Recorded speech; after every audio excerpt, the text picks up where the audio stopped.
మీ దగ్గర ఉన్న simple budget ఫోన్‌తో క్వాలిటీగా, ప్రొఫెషనల్‌గా మ్యాక్రో ఫోటోస్ తీయడం ఎలా? అసలు మ్యాక్రో లెన్స్ లేకుండా కేవలం మీ మెయిన్ కెమెరాతోనే అద్భుతమైన క్లోజప్ షాట్స్ తీయడం సాధ్యమేనా? యెస్, 100% సాధ్యమే. ముందుగా ఈ ఫోటోస్ చూడండి. ఇవన్నీ కూడా మ్యాక్రో ఫోటోస్. నా ఫోన్‌లో డెడికేటెడ్‌గా మ్యాక్రో లెన్స్ లేదు. నా ఫోన్ మెయిన్ కెమెరాతోనే తీశాను. అండ్ ఏ ఫోటోకి కూడా కలర్ అడ్జస్ట్‌మెంట్ చేయలేదు. చూసారా ఫోటోస్ ఎంత బాగున్నాయో? ఈ రోజు వీడియోలో మనం మీ చేతిలో ఉన్న బడ్జెట్ మొబైల్‌తో క్రిస్టల్ క్లియర్ మ్యాక్రో ఫోటోస్ ఎలా తీయాలో, దానికి కావాల్సిన ప్రాక్టికల్ టిప్స్ అండ్ ట్రిక్స్ ఏంటి అనేది డీటెయిల్డ్‌గా చెప్తాను. ఈ వీడియో చూసాక మీ మొబైల్ మ్యాక్రో ఫోటోగ్రఫీ చేంజ్ అయిపోతుంది. ఇది నా గ్యారంటీ. కంటెంట్‌లోకి వెళ్లే ముందు ఈ వీడియోని తప్పకుండా లైక్ చేయండి. ఇలాంటి ఎన్నో ఫోటోగ్రఫీ వీడియోస్‌ని మీ వద్దకు తీసుకొస్తాను. అసలు ముందుగా మ్యాక్రో ఫోటోగ్రఫీ అంటే ఏంటో తెలుసుకుందాం. సింపుల్‌గా చెప్పాలంటే చిన్న చిన్న వస్తువులను, వాటి డీటెయిల్స్‌ని పెద్దగా, క్లియర్‌గా చూపించడమే macro photography. Flowers, fruits, insects, water drops, coins లేదా డైలీ ఆబ్జెక్ట్స్‌లో ఉండే టెక్స్చర్స్, వీటిని మనం మామూలు కన్నుతో చూసేదానికంటే ఎక్కువ డీటెయిల్స్‌తో క్యాప్చర్ చేయడం అన్నమాట. చాలా మంది బిగినర్స్ చేసే పెద్ద మిస్టేక్ ఏంటంటే, వాళ్ళ ఫోన్‌లో మ్యాక్రో మోడ్ ఉంది కదా అని దాన్ని ఆన్ చేసి ఫోటోస్ తీస్తారు. ఇక్కడే మనం తెలుసుకోవాల్సిన పెద్ద నిజం ఒకటుంది. మీ బడ్జెట్ ఫోన్‌లో ఇచ్చే 2 మెగాపిక్సెల్ లేదా 5 మెగాపిక్సెల్ మ్యాక్రో లెన్స్ కేవలం మార్కెటింగ్ జిమ్మిక్ మాత్రమే. నిజం చెప్పాలంటే ఆ మ్యాక్రో లెన్స్‌లో రెజల్యూషన్ ఉండదు, క్వాలిటీ ఉండదు, కలర్స్ సరిగ్గా రావు, ఇంకా లైట్‌ని అసలు క్యాప్చర్ చేయలేదు. అందుకే మీరు మ్యాక్రో మోడ్‌లో తీసిన ఫోటోస్ చాలా గ్రెయిన్స్‌తో, బ్లర్‌గా, క్వాలిటీ లేకుండా ఉంటాయి. కాబట్టి ఈ వీడియోలో నా మొదటి అడ్వైస్, మీ ఫోన్‌లో ఉన్న డెడికేటెడ్ మ్యాక్రో లెన్స్‌ని వాడటం మానేయండి. మరి ఎలా తీయాలి? మీ ఫోన్‌లో ఉన్న మెయిన్ కెమెరానే బెస్ట్ మ్యాక్రో లెన్స్. యెస్, మీ ఫోన్ వెనుక ఉన్న ప్రైమరీ సెన్సార్. అది 48 మెగాపిక్సెల్ కావచ్చు, 64 మెగాపిక్సెల్ కావచ్చు, లేదా 50 మెగాపిక్సెల్ కావచ్చు. అదే మనకి కావాల్సిన షార్ప్‌నెస్‌ని ఇస్తుంది. మెయిన్ కెమెరా సెన్సార్ పెద్దగా ఉంటుంది కాబట్టి అది లైట్‌ని బాగా క్యాప్చర్ చేస్తుంది. డీటెయిల్స్‌ని మిస్ అవ్వకుండా రికార్డ్ చేస్తుంది. సో ఇంక నుండి మ్యాక్రో షాట్స్ కోసం మెయిన్ కెమెరానే వాడండి. ఇప్పుడు అసలు విషయానికి వెళ్దాం. Number 1, distance rules. ఇక్కడ చాలా మంది కన్‌ఫ్యూజ్ అవుతారు. మెయిన్ కెమెరాతో మ్యాక్రో తీయాలంటే ఆబ్జెక్ట్‌కి మరీ అతికించి పెట్టాలా అని. అంటే చాలా దగ్గరగా పెట్టి తీయాలా అని. Answer is no. ప్రతి కెమెరా లెన్స్‌కి మినిమమ్ డిస్టెన్స్ అనేది ఒకటుంటుంది. అంటే లెన్స్ నుండి ఆబ్జెక్ట్‌కి కొంచెం దూరం ఖచ్చితంగా ఉండాలి. మీరు ఆబ్జెక్ట్‌కి మరీ దగ్గరగా వెళ్తే ఫోకస్ బ్లర్ అయిపోతుంది. సో మీ ఫోన్‌ని ఆబ్జెక్ట్ నుండి ఒక 10 సెంటీమీటర్స్ దూరంలో పెట్టి చూడండి. అక్కడ ఫోకస్ క్లియర్‌గా వస్తుంది. ఫోకస్ రావడం లేదు అంటే ఇంకొంచెం వెనక్కి జరగండి. లేదా కొంచెం ముందుకు జరగండి. ఈ వీడియోలో చూడండి, నేను చాలా దగ్గరగా వెళ్తే ఫోకస్ పోతుంది. అలాగే మరీ దూరంగా పోయినా ఫోకస్ పోతుంది. బట్ ఇప్పుడు చూడండి, ఫోకస్ కరెక్ట్‌గా ఉంది. సో డిస్టెన్స్ చాలా ఇంపార్టెంట్. ఫోటో క్లారిటీ ఉంటే సరిపోదు. అది ప్రొఫెషనల్‌గా ఉండాలి. అంటే యాంగిల్ చాలా ముఖ్యం. బిగినర్స్ ఎక్కువగా టాప్ యాంగిల్ నుండి, అంటే పైనుండి కిందకి ఫోటో తీస్తారు. దీనివల్ల ఫోటో ఫ్లాట్‌గా వస్తుంది. డెప్త్ ఉండదు. ప్రొఫెషనల్ లుక్ రావాలంటే try to go to I level. అంటే ఆ ఫ్లవర్ లేదా ఇన్సెక్ట్ ఏ హైట్‌లో ఉందో మీ ఫోన్ కెమెరాని కూడా అదే హైట్‌కి తీసుకొని వెళ్ళండి. సైడ్ నుండి ఫోటో తీస్తే వెనుక బ్యాక్‌గ్రౌండ్ బ్లర్ అయ్యి మీ సబ్జెక్ట్ మాత్రమే హైలైట్ అవుతుంది. ఎగ్జాంపుల్‌కి ఈ ఫోటో చూడండి. దీన్ని సైడ్ నుంచి తీయడం వల్ల బ్యాక్‌గ్రౌండ్ బ్లర్ బాగా అయింది అండ్ సబ్జెక్ట్ బాగా హైలైట్ అవుతుంది. ఫ్లవర్స్‌ని తీసేటప్పుడు 45 డిగ్రీస్ యాంగిల్‌లో ట్రై చేయండి. అది చాలా న్యాచురల్‌గా ఉంటుంది. అలాగే రూల్ ఆఫ్ థర్డ్స్‌ని కూడా యూజ్ చేయండి అండ్ కొన్ని ఫోటోస్‌ని సెంటర్‌లో పెట్టి తీయండి. ఫర్ ఎగ్జాంపుల్ ఈ ఫోటోని రూల్ ఆఫ్ థర్డ్స్‌ని యూజ్ చేసి తీసా. అండ్ ఈ ఫోటోని సెంటర్‌లో పెట్టి తీశాను.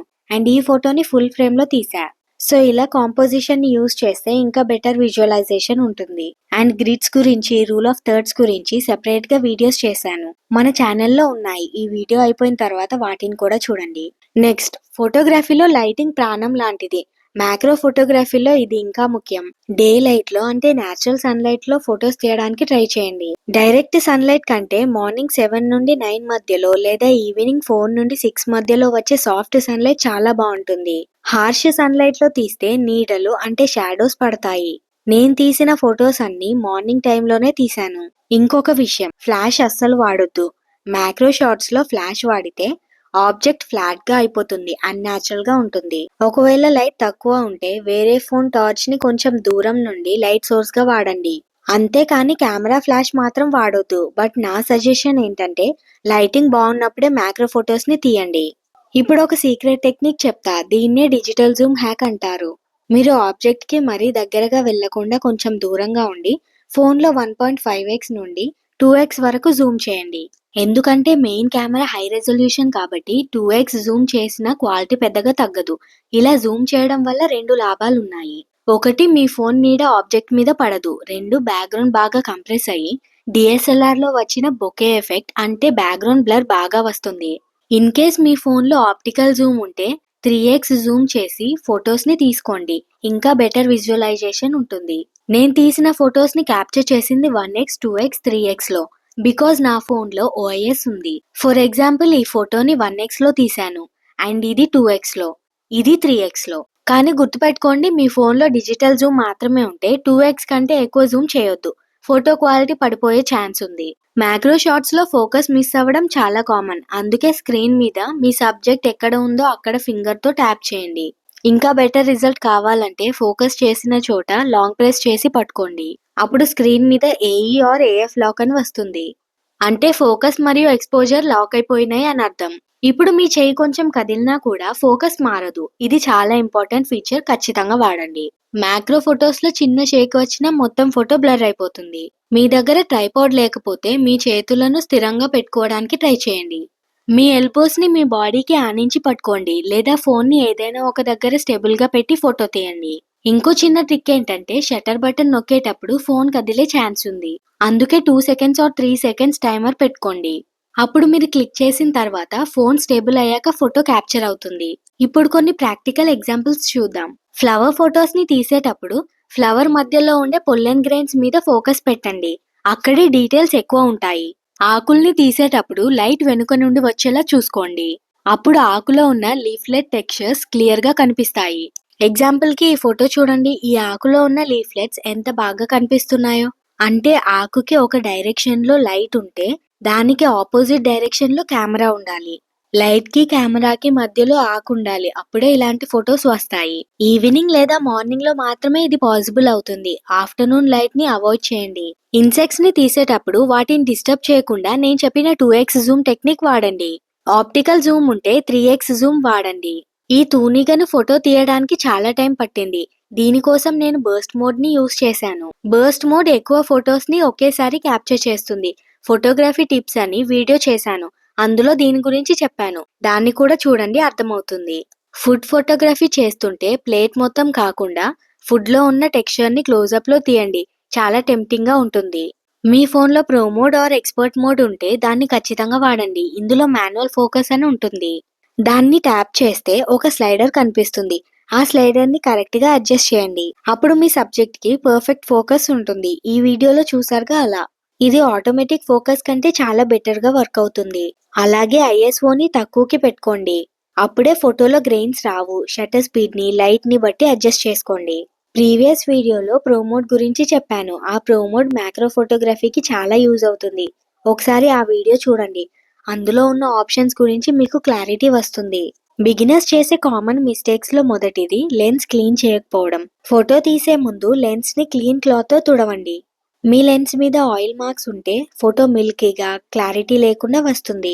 రెండో మిస్టేక్, ఆబ్జెక్ట్ మీద మీ ఫోన్ నీడ పడటం. లైట్ ఎక్కడ నుండి వస్తుందో చూసి దానికి అడ్డంగా నిలబడకుండా ఫోటో తీయండి. మూడో mistake, over editing. Colour saturation ని మరీ ఎక్కువ పెంచేస్తారు. అది చూడటానికి బాగోదు.